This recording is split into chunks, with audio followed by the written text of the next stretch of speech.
Hello, my name is Felix Rasito Raja. You can call me Felix. I am here to explain about the background of calibration.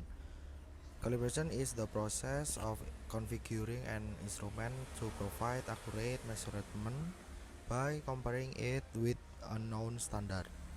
It ensures the reliability and precision of measurement tools, which is essential in various fields such as science, engineering, and manufacturing. Regular calibration helps maintain the consistency and quality of data, reducing errors and improving overall system performance. Good night, sir. Yes, good night. My purpose in coming here is to interview you regarding the field of calibration. Okay. First question. Mhm. In your opinion, what is calibration in general? Okay. Okay.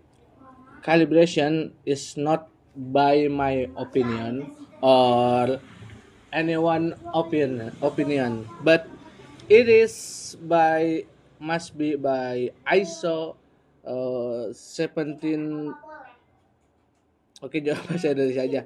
Jadi kalibrasi itu tidak harus menurut saya, tidak harus menurut kamu, dan tidak boleh menurut sumber yang tidak relevan.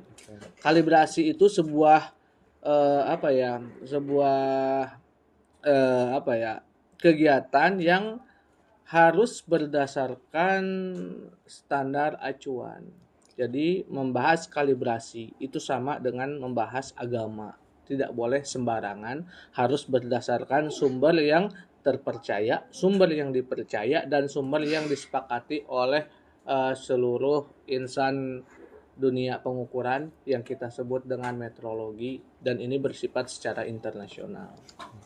Kalau misalkan secara awam, mungkin kalibrasi bisa diartikan sebagai apa ya, membandingkan satu alat ukur dengan alat ukur lainnya yang sudah terkalibrasi atau tertelusur.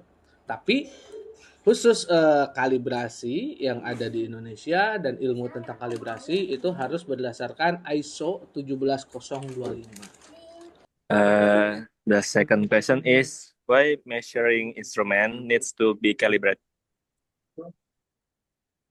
Must be calibrated because in the process maybe the process will damage to the sensor or we disturb the sensor, so we must the calibration to doing the preventive maintenance or something, or maintenance to maybe daily, maybe weekly, for the checking the measurement is correct, because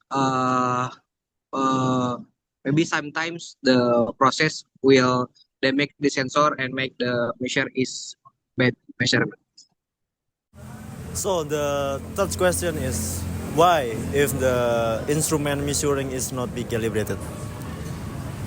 Ketika instrumen itu tidak dikalibrasi, dampak yang pertama yang mungkin itu mengaruh di efisiensi produksi, di mana yang seharusnya produksi itu sudah ditetapkan dengan suhu sekian, ketika suhu itu tidak sesuai dengan set point yang sudah ditentukan, otomatis akan berpengaruh pada hasil produk yang dihasilkan. Terus kemudian kalau kita di pressure, semisal pressure itu sudah membaca standarnya tapi aktualnya itu tidak segitu, itu akan berpengaruh, nanti bisa terjadinya explosion atau kebakaran. Itu mungkin yang dampak ketika instrumen itu tidak dikalibrasi. Okay, Mr. Adit, thanks for your time and your answer. Thank you very much. So this conclusion is calibration ensures measuring instruments provide accurate and reliable result. Without calibration, measurements can become incorrect, leading to errors and potential failures in processes or products. Therefore, regular calibration is essential for maintaining measurement quality and trustworthiness. Thank you. I think that's all about the video. Thank you for watching.